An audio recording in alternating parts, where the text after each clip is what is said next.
Assalamualaikum warahmatullahi wabarakatuh.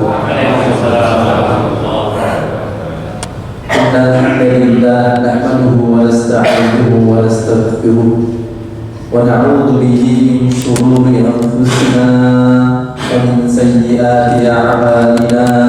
Man yahdihillahu fala mudilla lahu wa man yudlil fala hadiya lahu. Asyhadu an la ilaha illallah wa asyhadu anna Muhammadan abduhu wa rasuluh. Allahumma salli ala Muhammad wa ala ali Muhammad. Amma ba'd. Ayyuhal mu'minuna rahimakumullah, usikum wa iyaya nafsi bitaqwallah. Faqad fazal muttaqun haitsu qala ta'ala ya ayyuhalladzina amanu taqullaha haqqa tuqatih wa la tamutunna illa wa antum muslimun. Ya ayyuhalladzina amanu taqullaha wa qulu qawlan sadida yuslih lakum a'malakum wa yaghfir lakum dhunubakum wa man yuti'illaha wa rasulahu faqad faza fawzan 'azima. Muslimin muslimat jamaah salat maghrib yang dimuliakan Allah Subhanahu wa taala, puji dan syukur kita panjatkan kehadirat Allah atas segala nikmat yang berlimpah dan atas taufik dan hidayah. Allah mudahkan kita menjalankan salat maghrib dengan berjamaah. Kemudian Allah mudahkan pula kita bergabung berkumpul rekreasi di tempat yang paling indah di dunia, yakni rekreasi di taman surga.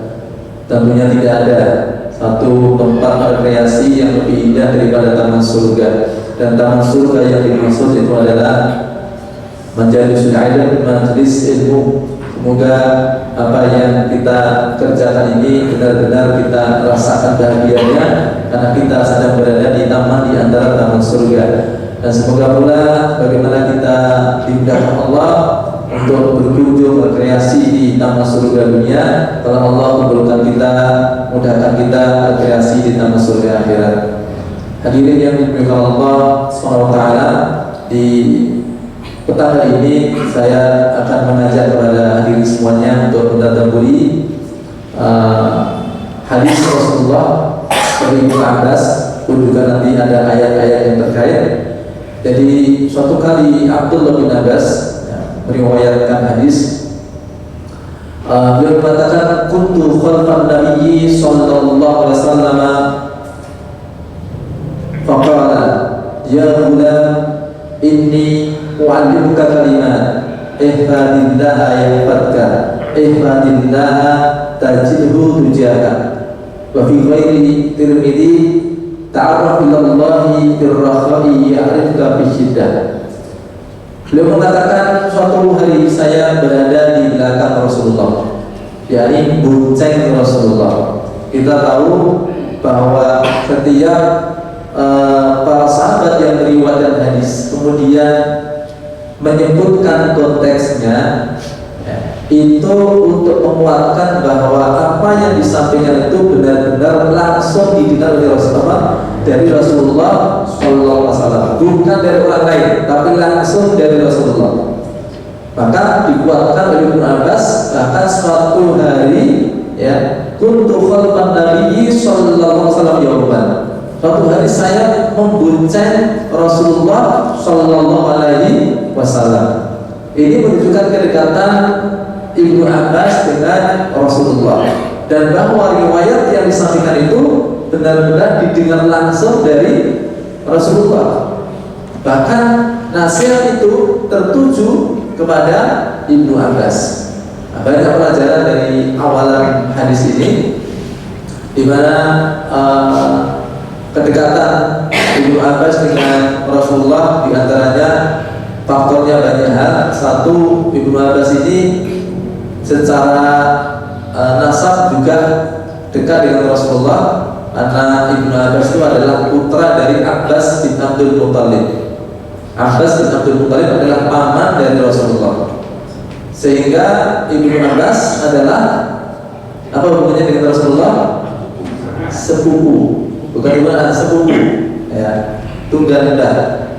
Jadi Rasulullah adalah putra Abdullah bin Abdul Muttalib. Ibnu Abbas, Abdullah bin Abbas, putra dari Abbas bin Abdul Muthalib. Ya. Jadi Abdullah itu adalah pakdinya Ibnu Abbas, sedangkan Abbas adalah apa? Pakliknya ya apa? Atau pakdinya, pokoknya pamannya Rasulullah ya. Hadirin yang dimuliakan Allah SWT, jadi dari sini memang secara kekerabatan dekat ya. Walaupun selisih umurnya jauh. Selisih umurnya, jadi ketika Rasulullah wafat, itu Ibnu Abbas berumur sekira 10 tahun.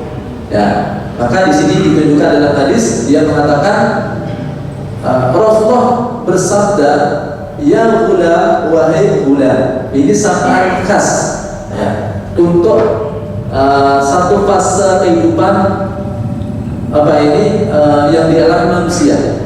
Ya, gulam itu usia tertentu. Jadi anak laki-laki lahir itu namanya sohiyun atau bayi. Ya. Kemudian setelah bayi sekira umur 4, 5, 6 tahun itu panggilannya adalah tiflun, zamannya atfal. Ya. Maka ada istilah ustadun atfal, ustadun atfal. Taman kanak-kanak ya. Kira-kira apa itu usia kanak-kanak ya. Kalau yang 50 tahun itu taman kawa-kawa, 5 tahun taman kanak-kanak, itu namanya tiflun, namanya atfal. Naik lagi sekira umur 8, 9, 10, 11 tahun itu disebut dengan bulan ya. Nah, berarti kita bisa bayangkan ketika itu Ibnu Abbas berumur berapa tahun ketika Nabi mengatakan kepada Ibnu Abbas, "Ya gulam, inni u'allimuka kalimat." Wahai gulam, wahai bocah. Tapi bocah umur berapa? Ketika itu beliau berumur 9 tahun ya. Berumur 9 tahun. Wahai gulam, sesungguhnya aku akan mengajarkan kepadamu beberapa kalimat. Nah, ini menunjukkan juga Nabi itu mempercayakan apa yang hendak beliau sampaikan kepada Ibnu Abbas. Di umuran itu Nabi tahu Ibnu Abbas sudah bisa menjaga ilmu ya. Sekaligus bisa menyampaikan. Karena apa? Karena orang yang mendengar dari Nabi ya, itu berarti amanah untuk menyampaikan kepada yang lain.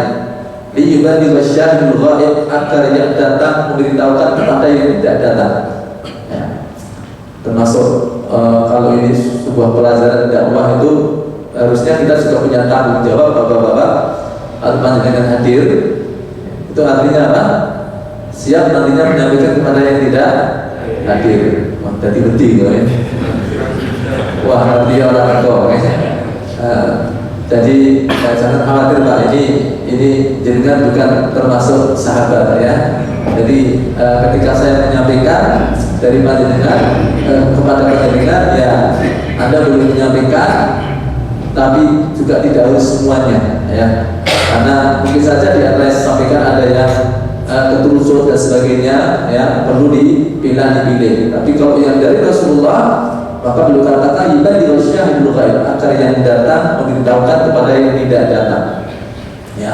Makanya secara sengaja, secara bahkan di program Umar Ibn Khattab itu gantian hadir dengan saudaranya dari kalangan Ansar, namanya Itbad bin Malik.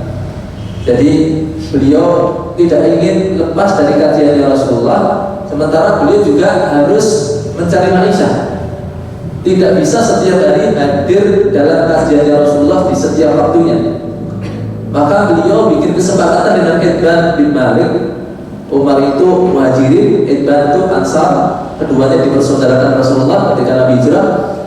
Nah, kalau hari ini yang datang adalah Umar Ibn Khattab, maka kambing beliau, kebun beliau digembalakan, dirawat oleh Itbad bin Malik ya. Malamnya Umar Ibn Khattab menyampaikan apa yang ia dengar dari Rasulullah kepada Itbad. Besoknya gantian Itbad yang hadir di kajiannya Rasulullah, sementara kambing dan juga kebunnya dirawat, digembalakan oleh Umar Ibn Khattab. Malamnya dia transfer ilmu kepada Umar Ibn Khattab. Itu sebegitunya para sahabat, karena mengingat betul-betul pentingnya ilmu ya, pentingnya majelis ilmu Ya, jadi kalau hadirin saya tidak tahu ya. Jadi ada wajah-wajah yang gantian itu mungkin ya mirip kejadiannya dengan apa yang dilakukan Umar dan Ibn. Ya, ini pesertanya berapa? Aslinya yang terdaftar misalnya ada 200 orang, yang datang 100 orang.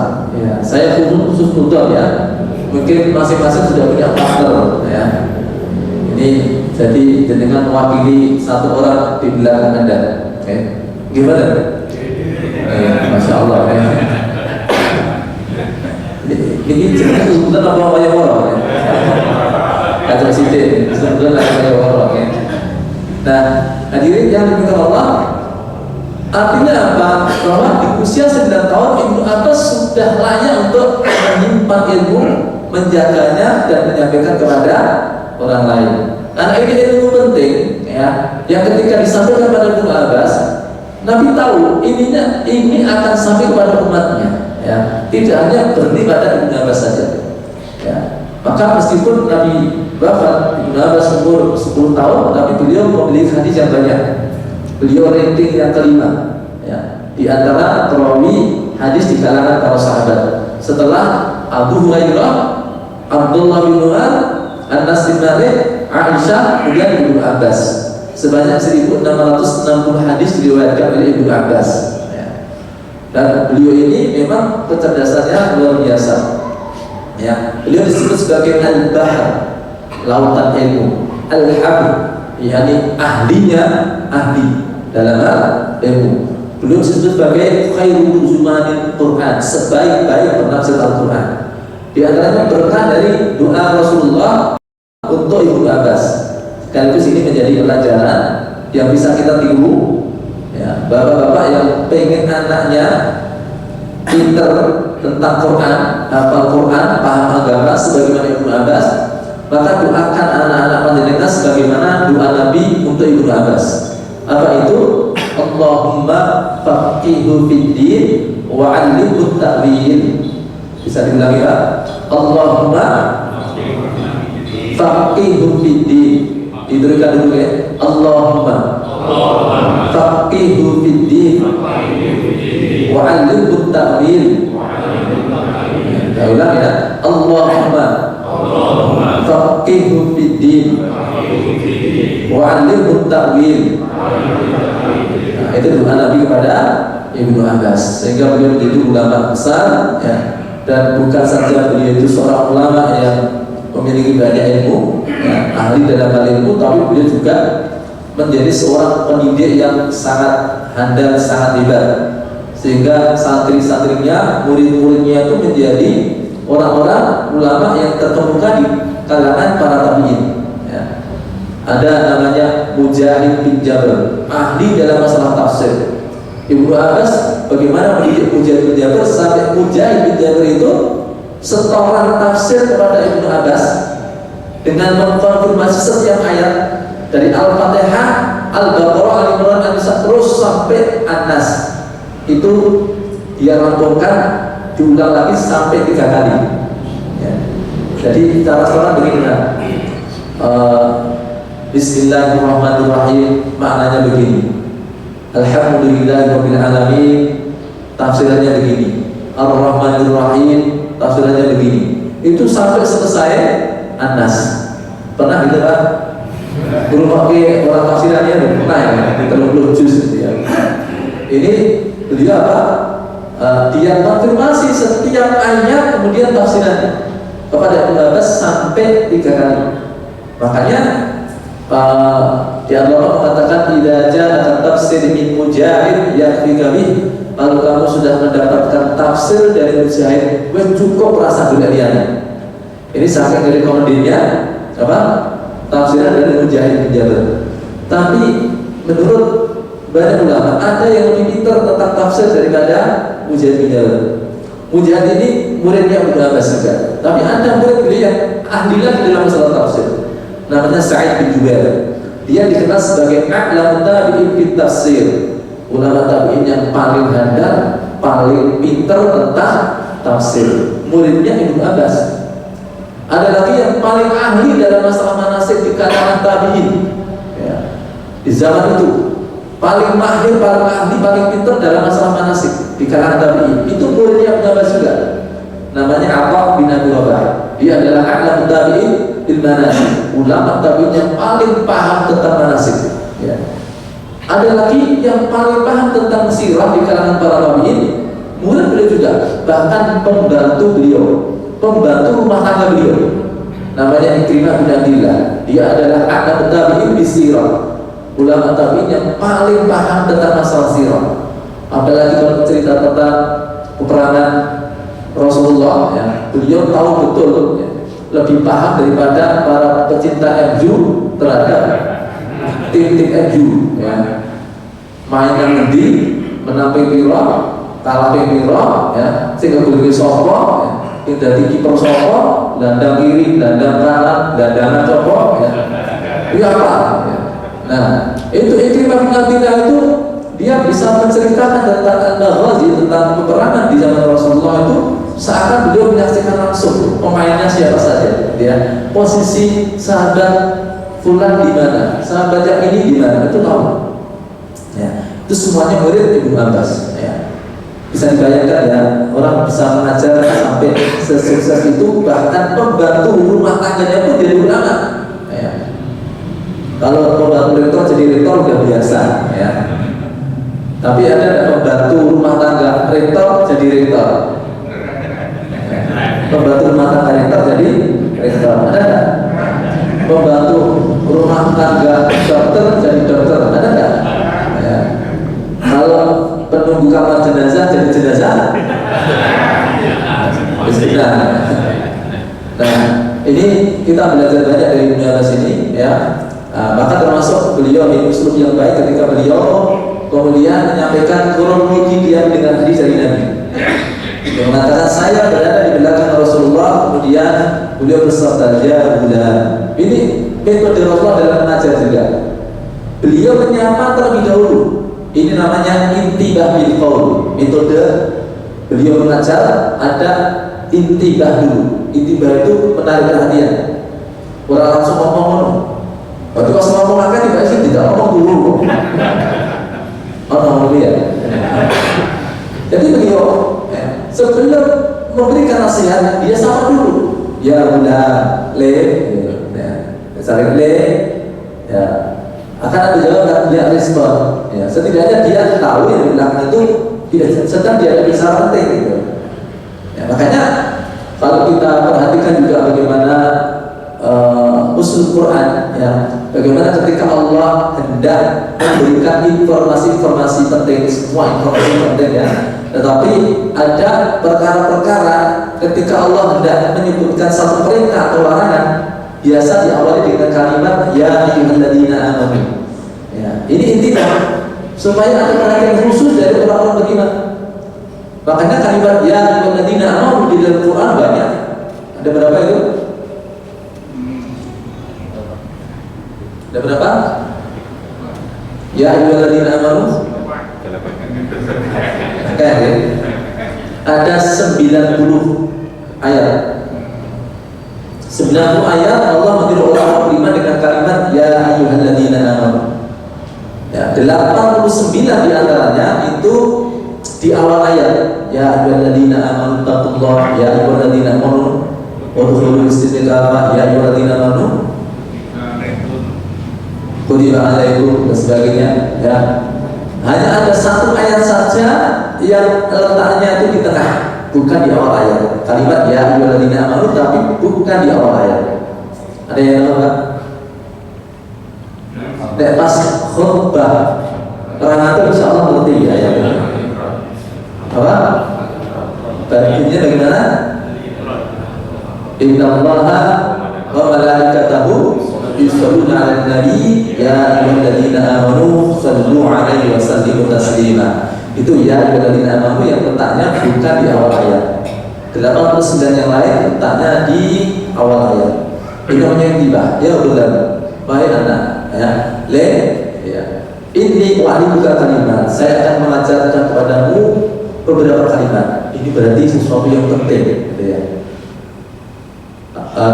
Apa nasihat beliau kepada Ibnu Abbas yang ini juga nantinya akan disampaikan kepada umat?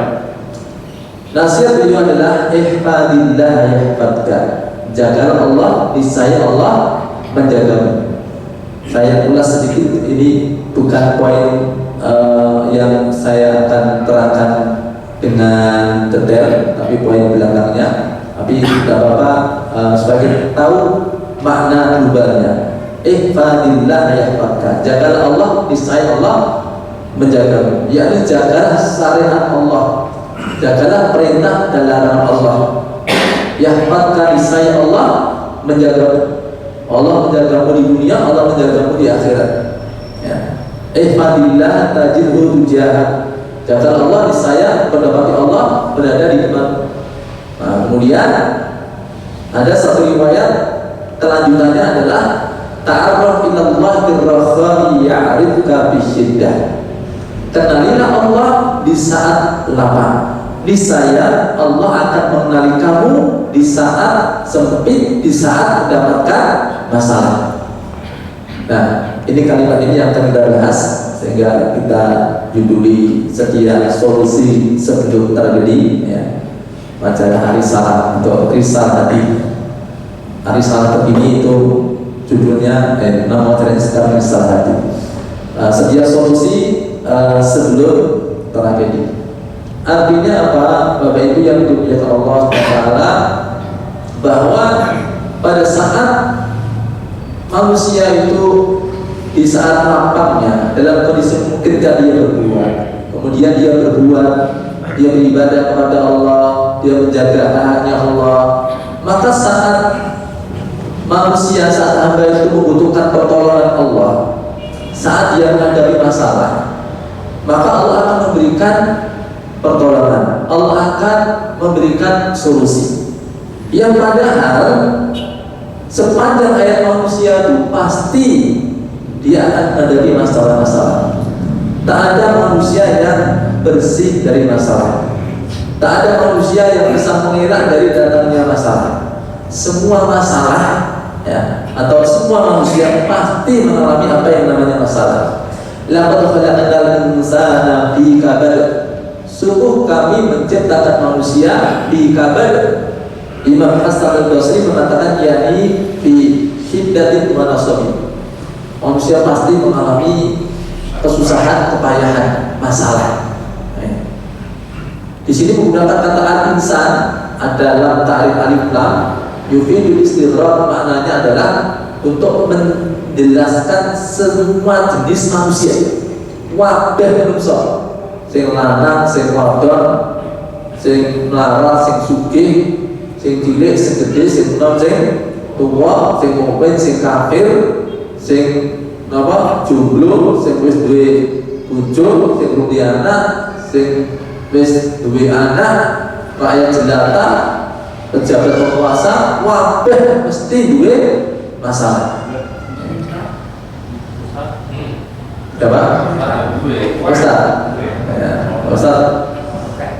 Duwe duit. Iya, duwe masalah dia.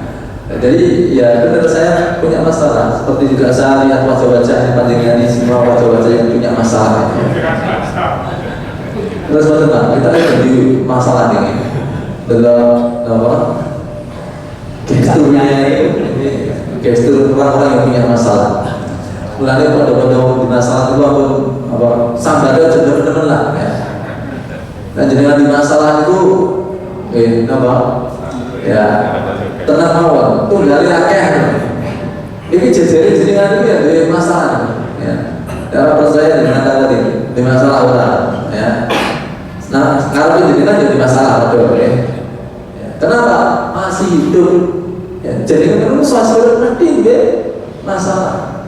Ya, pasti punya masalah. Hanya saja masalah-masalah yang dihadapi manusia itu satu dengan yang lain itu ada perbedaan utamanya antara mukmin dan kafir, antara orang yang beramal soleh dengan orang yang tidak memberikan amal soleh. Orang yang punya amal soleh, artinya dia sudah menyiapkan solusi sebelum masalah terjadi, sehingga ketika dia menghadapi masalah, maka solusi sudah ada, sudah siap. Atau dengan kata lain, jadi ada dalam Islam itu jalan keluar ketika terjadi masalah. Bahkan ada juga solusi yang sudah disiapkan sebelum terjadinya masalah. Begitu masalah muncul, itu sudah menemukan jalan keluar. Seperti orang yang mau bepergian jauh, naik mobil, dia sudah menyiapkan ban serep, dia siapkan dongkrak, dia siapkan pelepas tol, sehingga ketika kebanan maka dia sudah menyiapkan alat-alatnya. Ya. Nah, begitulah orang-orang yang beriman dan beramal saleh, atau dengan bahasa hadis dan ta'arruf ila Allah birraha.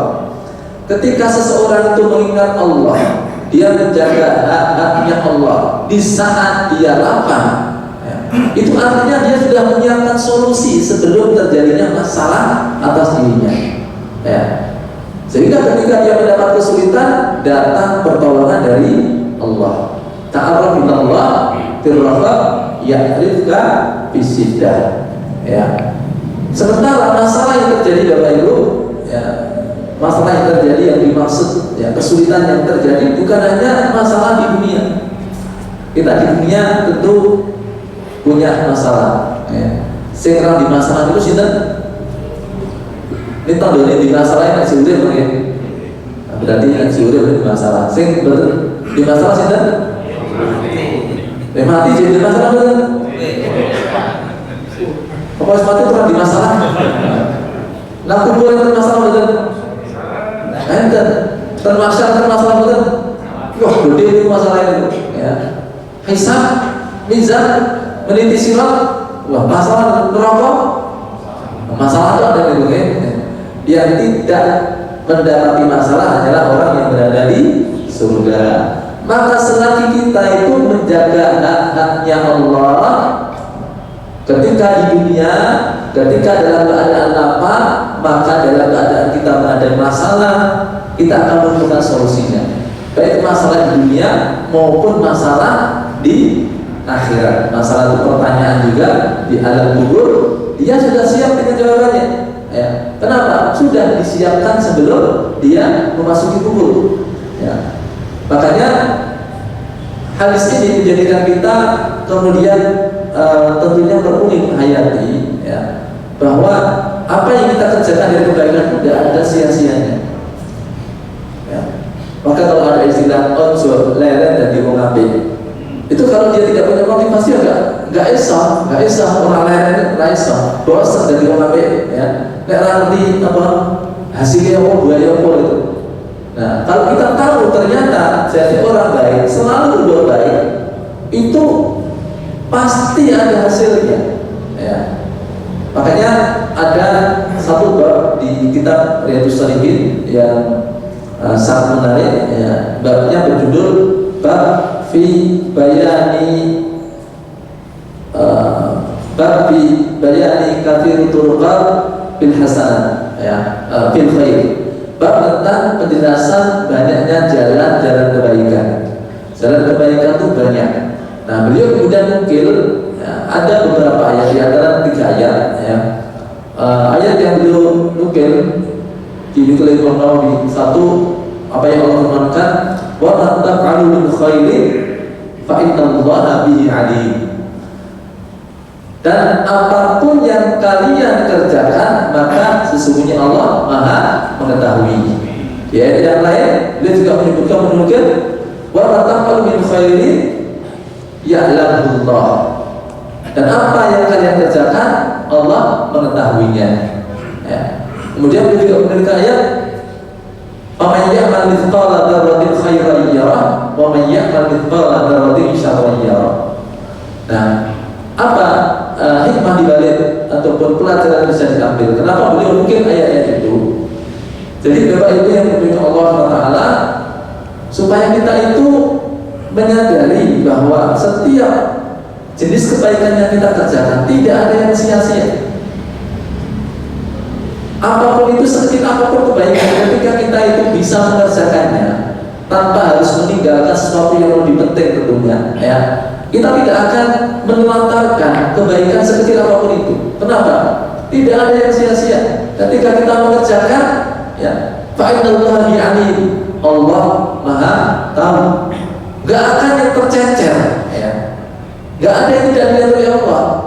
Maka para mufassir mengatakan Allah itu melihatnya, Allah Maha mengetahui, kemudian mencatatnya. Ya.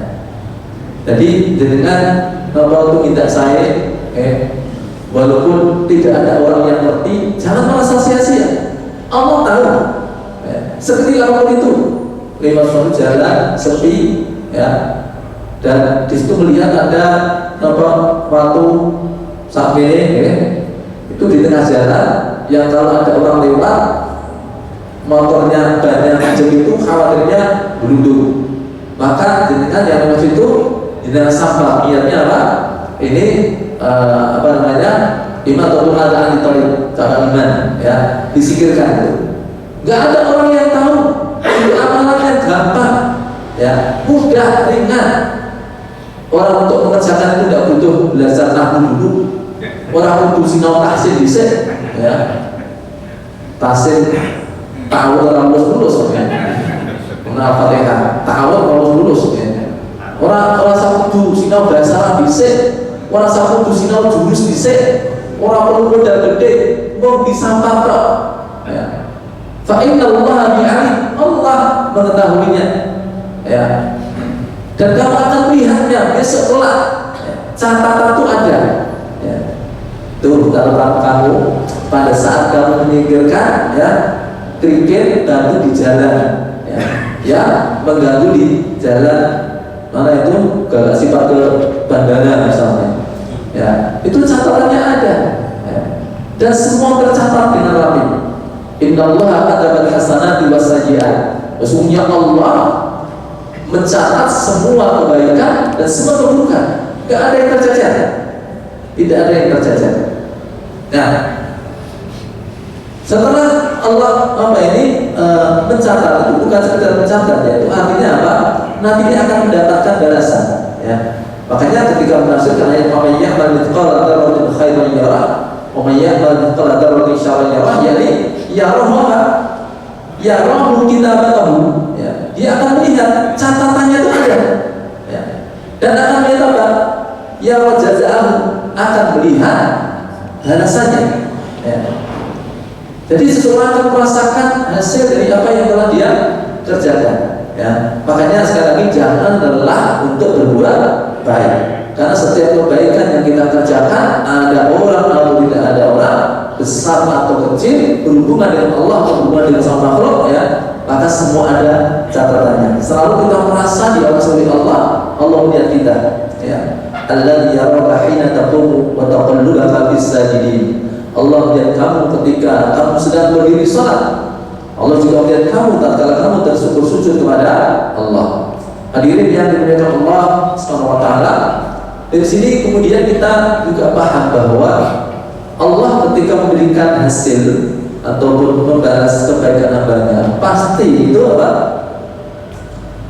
Lebih baik, lebih banyak dari apa yang diusahakan manusia sendiri, ya. Makanya dalam hadis qudsi, ya, innallaha katabal hasanati wassayyi'at, Allah mencatat kebaikan dan keburukan. Lalu bagaimana Allah mencatat kebaikan? Ada detailnya, ya. Dari amalan yang paling ringan, ya, dengan pahala dengan level bukan berarti ini level paling rendah, paling tidak penting, level paling penting, tapi poinnya satu, itu Allah sudah tetapkan. Ya, itu membayar dari benar Allah memberikan rinciannya. Faman amma bihasanatin wa lam ya'malha kataballahu 'indahu hasanatan kamilah. Lagi dia apik wis itu ganjaran siji. Lagi dia apa? Dia bengi salat wengi, langsung ke ganjaran salat wengi.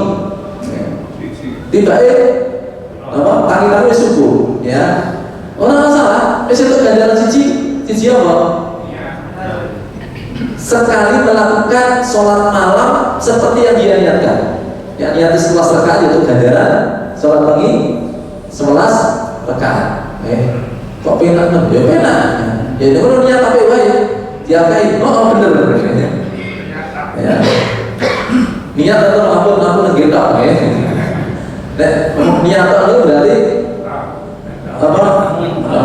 Wes orang niat tidak ke, ini kan orang niat ya. Aku niat berarti orang niat tidak ke lagi. Niat itu niat itu ya. Sudah mendapat kebaikan. Jadi memang perbanyak niat baik, perbanyak niat baik. Orang resiko kok gitu, orang bayar niat apa itu. Ya. Resikonya niat apa itu apa? Orang niat lagi. Asal bukan kewajiban yang ditinggalkan, maka resikonya orang niat apa itu ganjaran siji. Itu resikonya. Gitu ya. Maka perbanyak niat baik. Ya. Wa man nama biha fa'amilah kata Allah asal hasanah. Kalau dia punya niat baik mengamalkannya, maka pahalanya 10 kali lipat. Diamalkan maka menjadi 10 kali lipat. Ada yang sampai 700 kali lipat, ada yang sampai kelipatan yang banyak. Nah itu rincian-rinciannya ya. Nah makanya janganlah berbuat baik. Satu, Allah akan mencatat kebaikan-kebaikan kita. Kemudian Allah akan memberikan balasan untuk kita. Apa balasannya itu? Di saat lapang kita mengerjakan, ya. Ini ada ulama memaknai begini. Jadi ketika di saat lapang kita sehat, ya, longgar waktu, lapang, kemudian kita beramal dengan optimal, ya. Maka suatu kali di saat kita itu tidak memungkinkan beramal secara optimal karena keadaan, itu Allah tercatat sebagaimana amal kita ketika optimal. Contoh hadis misalnya, idza maridal abdu aw safara kutiba lahu mithlu ma ya'malu sahihan muqiman. Ya. Apabila seorang hamba itu sakit atau dia safar, maka tercatat untuknya pahala sebagaimana dia dalam keadaan sehat, dalam keadaan mukim, dalam kondisi lapang, ya, sehat, panjenengan tidak ke masjid sholat berjamaah, ya. Suatu kali dalam keadaan sakit, ya. Orang senang masjid, tapi kenapa sengaja karena masjid, jenengan dihitung kayak ini sholat jamaah, ya. Gak bisa ke masjid karena safar, ya. Jadi kan tetap dihitung kayak ini orang tidak ke sholat jamaah. Nek hari biasa lapang, ya, sehat, orang mau masalah orang nang masjid, terus loro, aku jadi nek mari pengen nang masjid, iya tetap aja dianggap orang nang masjid. Ya. Kenapa? Di hari lapangnya dia tidak ke masjid, bisa dibalik. Nah ini diantara apa ini? Bagaimana Allah mengenali seorang hamba, ya. Ketika hamba itu mengenali Allah di saat lapang, ya, Allah tidak akan mengurangi pahala dia, walaupun dia tidak bisa optimal ketika mengerjakan karena suatu keadaan. Nah, kemudian hal berikutnya bahwa ketika seorang hamba terbiasa beramal soleh, setiap amal soleh, setiap kebaikan yang dikerjakan manusia itu artinya adalah solusi, ya, untuk masalah yang akan dihadapi. Makanya kita ingatkan tentang kisah 3 orang yang terjebak di dalam gua. Jadi 3 orang ketika di hutan gunung, ya, itu kehujanan sehingga mereka berteduh masuk gua. Allah ketika itu ada batu yang longsor dari atas kemudian nutup persis di mulut gua. Ya. Mereka melakukan apapun tidak bisa, ikhtiar ragawi sudah tidak memungkinkan lagi. Ya, nyuruh waktu ya kuat, mau telur barang-barang kuat. Ya, ligis ya, rono ya, rasa ligis, gitu ya. Orang kerja, ya. Jadi memang tidak punya alat apa-apa di situ. Yang bisa mereka lakukan apa? Mereka berdoa. Tapi doa mereka itu dengan wasilah. Wasilah apa? Wasilah amal soleh yang pernah dikerjakan. Ya. Jadi mereka masing-masing bukan celengan ya istilahnya. Orang celengan, masa celengan ya. Celengan kalau saya tunggu celeng berapa ya. Bukan tabungan ya Pak. Mereka ingat amal apa, amal terbaik bulan saya yang pernah saya kerjakan. Tabungannya dibuka. Ya. Orang pertama dia punya unggulan amal sebagai anak yang berbakti. Ketika setiap hari dia sediakan, ya ketika pulang dari mencari maisha selalu disiapkan dia perahkan susu untuk bapak ibunya, ya, sebelum dia minum untuk dirinya, untuk istrinya, untuk anaknya. Sampai suatu kali dia pulang kemana-mana, ya, belum sempat memberikan atau memerahkan susu untuk bapak dan ibunya, sementara bapak ibunya sudah tidur. Kalau dibangunkan, mau turun tanya kayak gitu, ya bisa dorong, maka dia berani dibangunkan. Ya, kalau dibangunkan nanti malah mengganggu tidurnya. Tapi kalau disiapkan kemudian dia tinggal tidur, jangan-jangan pas keduanya bangun, tidak ngerti kalau sudah disiapkan. Ya. Maka apa yang dilakukan? Dia berada di samping bapak ibunya yang tidur pulas, ya, sembari dia bawa terus ini di sampingnya. Ditungguin bapak ibunya sampai bangun tidur. Kodamullah, esok lagi nangila, gitu ya. Jadi ini terus, ya. Kok ya bisa lagi? Ya karena apa? Fa'inna Allah bi'alim, Allah tahu, ya. Allah tahu, orang tuanya tidak tahu, tapi Allah tahu. Dia tidak ingin orang tuanya terlambat minum apa? Susu itu, ya. Jangan sampai nanti pas bangun saya pas tidur, gitu ya. Jangan dia tunggu bangunnya bapak ibunya itu sampai pagi. Nah itu tabungan amal dia. Dia sampaikan kepada Allah, tabungan amal saya Allah. Kalau terima, ya, dan terimalah amal saya, dan kemudian apa? Bukalah untuk saya pintu gua ini. Geser sedikit Pak. Ya. Ini nggak bisa tolong menawar, bisa betul, gitu ya. Kemudian orang kedua juga dia buka tabungan amalnya.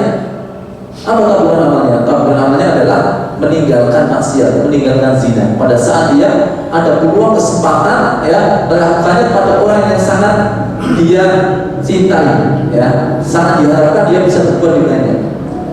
Tapi dia kemudian ingat Allah, dia takut kepada Allah, dia tinggalkan karena Allah. Ya. Itu tabungan amal dia, maka kemudian geser ada sedikit. Yang ketiga, dia seorang majikan, ya, juragan, punya karyawan yang suatu kali pas jadwal gajian karyawannya pergi, ya. Nah kita gimana? Misalnya diri harus sibuk kok, ya. Tapi sama majikannya ini, sama dia ini, ya, gajinya ini bukan sekedar ditabung, tapi dijadikan modal, dikembangbiakan, ya, dibelikan apa ini, ternak, sampai kemudian beranak pinak, ya, kambing, sapi dan sebagainya. Enggak ya apa produk sulit di situ produk sulit, gitu ya. Sampai banyak sekali beranak pinak itu, baru ketika orang di tabungan itu ya betul ditangani kali ya. Dia datang, ya, Tuhan saya dulu ketika pergi itu belum sempat ambil gaji saya, sekarang saya mau ambil gaji saya, kasih betul. Oh masih itu kan gue buka kan gaji mulai, ya. Diperlihatkan itu ternak kambing sapi yang banyak sekali, dia merasa apa? Dikira dilulu, ya, dikira dibulu, ya. Jadi kan ampun melakukan dulu, oke? Dengan ampun dulu, enggak dulu itu benar milikmu, itu jadi milikmu, ya. Gajimu tuh saya wujudkan ternak itu supaya bisa berkembang, tidak ada yang saya kurang, ya. Semua milikmu. Nah itu tabungan amal dia, ya. Dia memohon Allah dengan tabungan amal itu apa? Agar dikeluarkan dari bulan tersebut, sehingga berarti bisa geser ketiganya bisa keluar. Ta'aruf billahi birrakhai ya'rifka fi syiddah. Ya, kenali Allah di saat kamu lapang, insya Allah akan mengenali kamu pada saat kamu mendapatkan kesulitan. Nabi Yunus alaihissalam, beliau pernah mengalami masa yang luar biasa, ya, berada dalam 3 kegelapan. Ya, jadi kegelapan itu turun, ya. Satu, kegelapan di dalam perut ikan. Nah, dulu weteng iwak itu kira-kira padang atau apa? Sekedar lampu, ya. Petang apa ya? Lapar saya ya, tidak di menurut saya. Nah, dulu iwak di petang, ya. Jadi di kegelapan perut ikan. Kedua, berada di kegelapan dasar lautan. Terus jeruk weteng iwak, kayak iwak kemangkul, ini kan dasar lautan, ya. Tambah gelap lagi. Dan yang ketiga adalah kegelapan malam, berisi satu. Ya. Nah, tubuh undur menurut kegelapannya, petengah itu undur. Nah, apa yang beliau ketika itu lakukan? Kalau kita tahu sama manusia mana bisa? Ya. Misalnya ketika itu sama handphone kira-kira ya lama sinyalnya ya. Lama sinyalnya. Kemarin dulu juga ada handphone dan sebagainya. Yang dilakukan hanya bisa berhubungan dengan Allah. Ya, dia memohon kepada Allah, bahkan dia bukan mohon, dia bertasbih kepada Allah. La ilaha illa anta subhanaka inni kuntu minadh dhalimin. Itu yang beliau baca. Maka Allah menyelamatkan beliau. Tapi ya, harus diingat, itu bukan tasbih pertama yang dibaca oleh Yunus alaihissalam. Tapi di waktu-waktu sebelum bulan petengi Pak, beliau sudah melakukannya, sudah menjadi kebiasaan beliau. Maka kalimatnya apa? Laula annahu minal musabbihin la labitha fi batnihi ila yaumil ma'thur. Sekiranya Yunus bukan termasuk orang yang bertasbih di hari-hari sebelumnya, niscaya dia akan tetap berada dalam perut ikan sampai hari di mana dia dibangkitkan.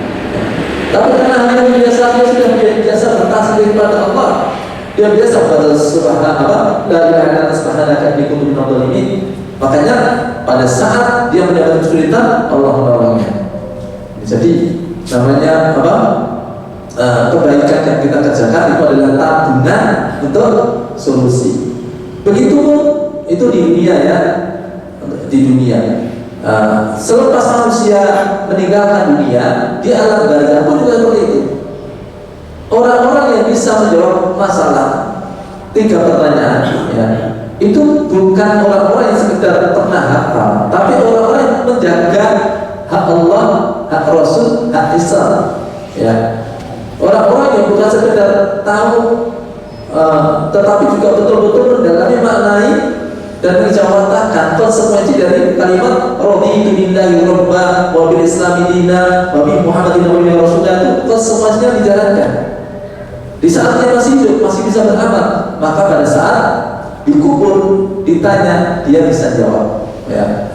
Manusia nanti ketika di dalam kubur itu hanya bisa menikmati apa yang pernah disiapkan olehnya sebelum matinya.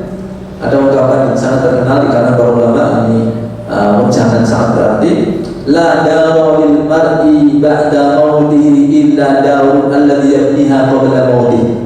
Tidak ada rumah yang bisa ditinggali, tidak ada fasilitas yang bisa dinikmati oleh manusia setelah matinya, kecuali rumah yang telah dia bangun sebelum matinya, kecuali fasilitas yang sudah dia sediakan sebelum matinya.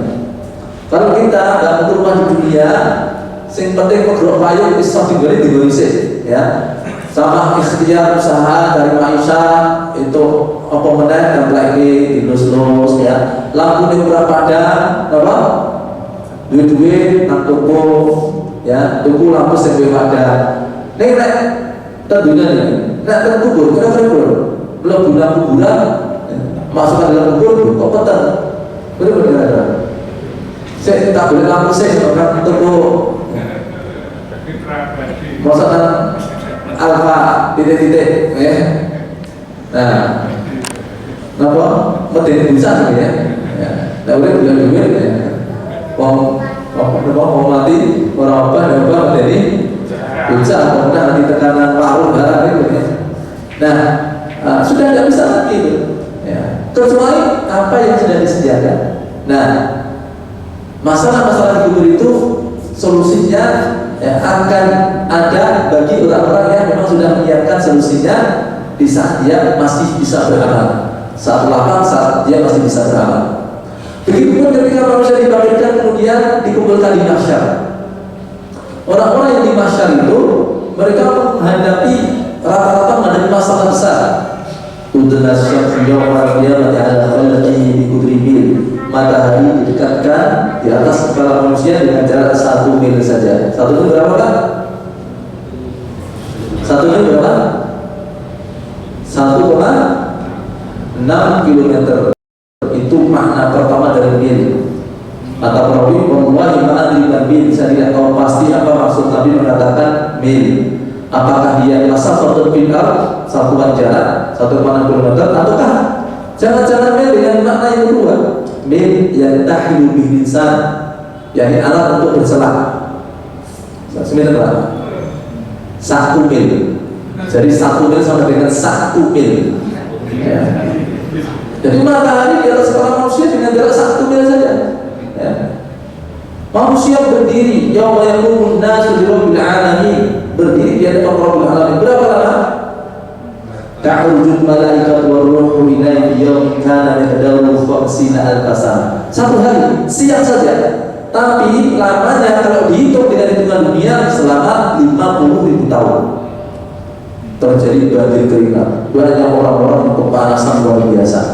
Tapi ada orang-orang yang sudah menyiapkan solusi ketika di dunia, sehingga dia tidak merasakan apa yang dirasakan payah oleh umumnya manusia.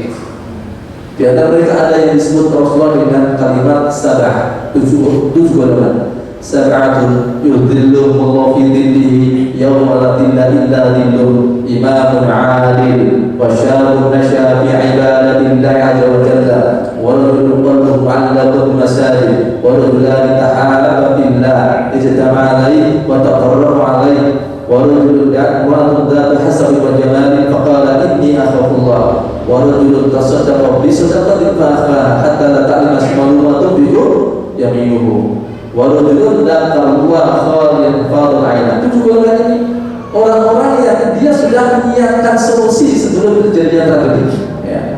Jadi ketika manusia mengalami kepayahan, mereka tidak mengalami kepayahan. Ya, makanya selagi kita masih diberi kesempatan oleh Allah untuk beramal, ya, maka beramal sebanyak-banyaknya, ya, dan jangan merasa bosan, karena setiap apa yang kita kerjakan Allah melihat. Setiap apa yang kita kerjakan Allah mencatat. Setiap apa yang kita kerjakan maka Allah akan berikan balasan untuk kita, balasan di dunia, balasan di akhirat. Wallahu a'lam bishawab. Yang bisa saya sampaikan, assalamualaikum warahmatullahi wabarakatuh.